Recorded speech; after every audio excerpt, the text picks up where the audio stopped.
Hi guys, welcome back to my channel. आज है हमारा गोवा का लास्ट डे और लास्ट नाइट भी। तो हमने सारे बैग्स पैक कर लिए, रूम चेकआउट कर दिया और तैयार हो गए आज के प्लान के लिए। हमारा नेक्स्ट डे जो कि ट्रिप का लास्ट डे था, वो पलोलम बीच के पास था, एग्जैक्टली पलोलम लेन में। सबसे पहले हमने सारा लगेज उठाया, कार में लोड किया और डायरेक्टली रूम से चेकआउट करके निकल पड़े। तो गाइज आज का प्लान सुन लो ध्यान से। आज हम जा रहे हैं कोला बीच, जहाँ कायाकिंग काफी फेमस है, और उसके बाद हम जाने वाले हैं पेबल्स बीच। इस व्लॉग में मैं सिर्फ घूमना नहीं दिखा रहा हूँ, मैं आपको स्टेप बाय स्टेप सब बताऊंगा। कैसे जाना है, कितना पैसा लगता है, कहाँ लोग स्कैम करते हैं और कौन सी गलती आपको बिल्कुल नहीं करनी है। हमने आज खुद बहुत बड़ी गलती की है, इसलिए आपको भी बता रहा हूँ ताकि आप हम जैसे डिसीजंस ना लो।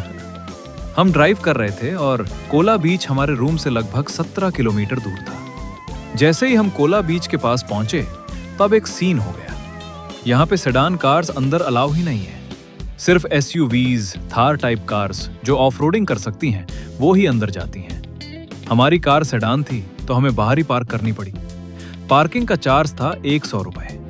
उसके बाद हमें 2 ऑप्शन दिए गए, या तो 2 किलोमीटर वॉक करो या फिर उनकी जीप लो 100 रुपए पर पर्सन देकर। सुबह का टाइम था, सब फ्रेश थे, तो हमने सोचा चलो भाई वॉक ही कर लेते हैं, क्या ही होगा। हमने थोड़ा पानी पिया, थोड़ा वार्म अप किया और चलना शुरू कर दिया। जल्दी जल्दी चलते चलते 2 किलोमीटर का वॉक कवर हो गया और किसी को पता भी नहीं चला। बीच में 1-2 रिजॉर्ट्स भी आए जो देखने में काफी अच्छे लग रहे थे। अगर फ्यूचर में स्टे प्लान हो तो कंसिडर कर सकते हो। फिर हम नीचे डिसेंड करने लगे स्टेयर से।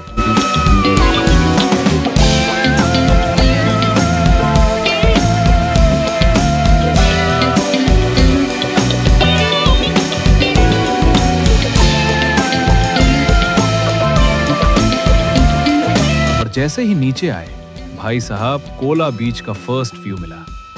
सच में गाइस, व्यू इतना मेस्मराइजिंग था कि आंखें खुली की खुली रह गई। वाटर, स्टोन्स, कोकोनट ट्रीज, सब कुछ इतना पीसफुल था। उस मोमेंट पे लगा हाँ भाई, 2 किलोमीटर वॉक वर्थ इट थी। ये बीच पहले इतना फेमस नहीं था, पर इंस्टाग्राम और यूट्यूब की वजह से अब धीरे धीरे पॉपुलर हो रहा है। हम भी यूट्यूब देख के ही आए थे, लेकिन जो यूट्यूब वाले नहीं बताते ना, वो मैं आपको बताऊंगा। अब बात करते हैं कायाकिंग की। हमने भैया से रेट्स पूछे। एक कायाक का चार्ज था 800 रुपए। एक कायाक में 2 लोग बैठ सकते हैं, तो हमने 2 कायाक लिए। एक में मैं और अश्वंत और दूसरे में आदित्य और ऋग्वेद। यहाँ पे पेमेंट पहले करनी पड़ती है और मोस्टली कैश ही चलता है, तो प्लीज कैश कैरी करना मत भूलना। पेमेंट के बाद भैया ने कायाक लाके दी, पैडल्स दिए और हमने कायाकिंग स्टार्ट कर दी। हमने थोड़ी रेस भी लगाई कायाकिंग में और ऑब्वियसली मैं और अश्वंत जीत गए।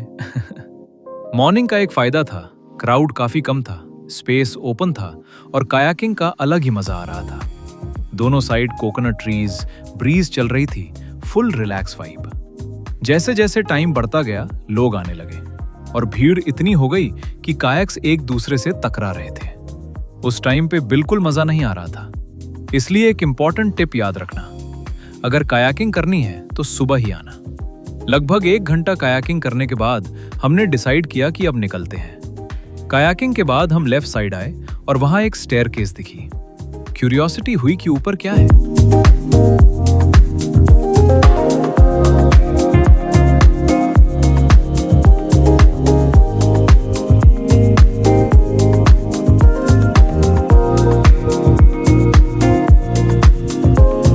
लगभग 50 से 60 स्टेयर चढ़ने के बाद ऊपर एक छोटा सा कैफे मिला।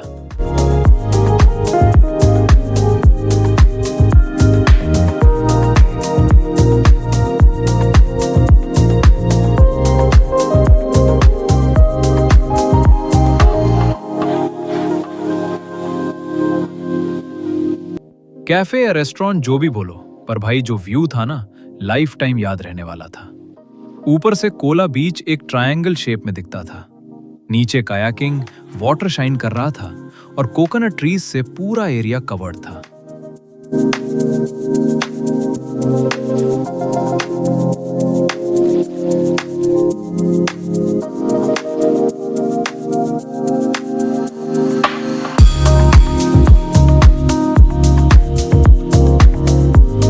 वर्ड्स में एक्सप्लेन करना मुश्किल है, पर फील नेक्स्ट लेवल थी। हमने यहाँ लेमन सोडा ली, पानी लिया और मैगी मंगवाई, क्योंकि कायाकिंग के बाद सब थक चुके थे। अब यहाँ पे एक बड़ा रिवील आता है। कैफे के पास हमने देखा एक क्लिफ के साइड पे बहुत सारी कार्स पार्क थी। तब हमें लगा ये कार्स यहाँ तक कैसे आई। फिर हमने गूगल मैप्स खोला और सर्च किया कोला बीच व्यू पॉइंट, और तब हमें समझ आया कि हमने कितनी बड़ी गलती कर दी।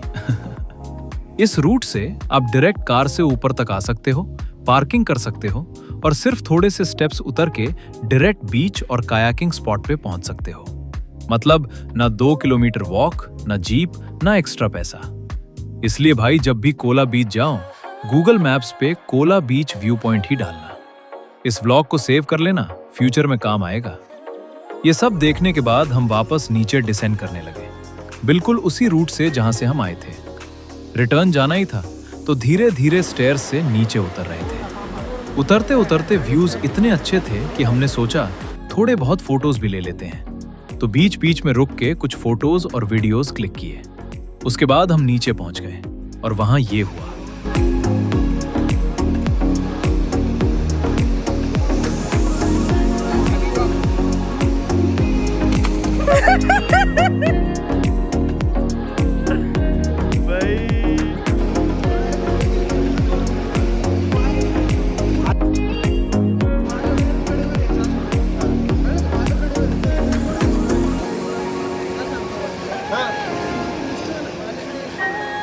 आदित्य भाई के गाइडेंस से हम सेफली लैंड हो गए, पानी के ऊपर से जंप करके। हमारी कार दूसरे पार्किंग स्पॉट पे थी, तो हमने जीप ली। जीप का चार्ज था 100 रुपए पर पर्सन और हम पार्किंग तक आ गए। उसके बाद हम सीधा निकल पड़े पेबल्स बीच के लिए।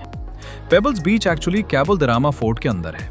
हमने कार पार्क की, फोर्ट की एंट्री ली और थोड़ा वॉक किया। आगे जाके एक बोर्ड दिखा जिसमें लिखा था पेबल्स बीच।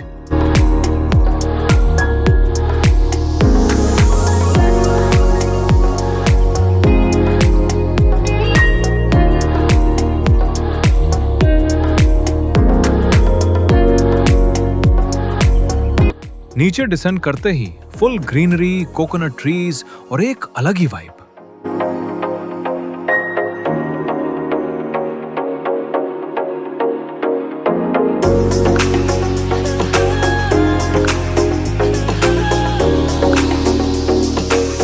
नीचे बीच पे सिर्फ स्मूथ राउंड स्टोन्स थे, सैंड बिल्कुल नहीं, इसलिए इसका नाम पेबल्स बीच है। सनसेट का टाइम था, इसलिए क्राउड काफी ज्यादा था।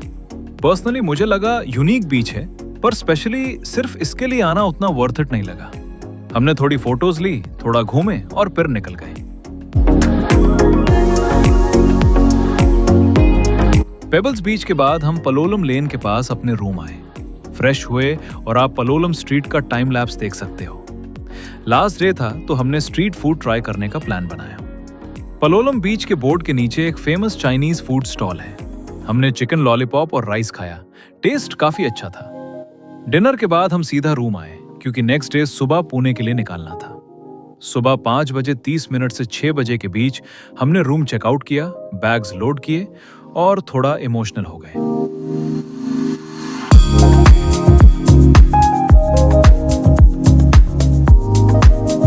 पुणे जाते वक्त हमने पनाजी के पास ब्रेकफास्ट हाल्ट लिया।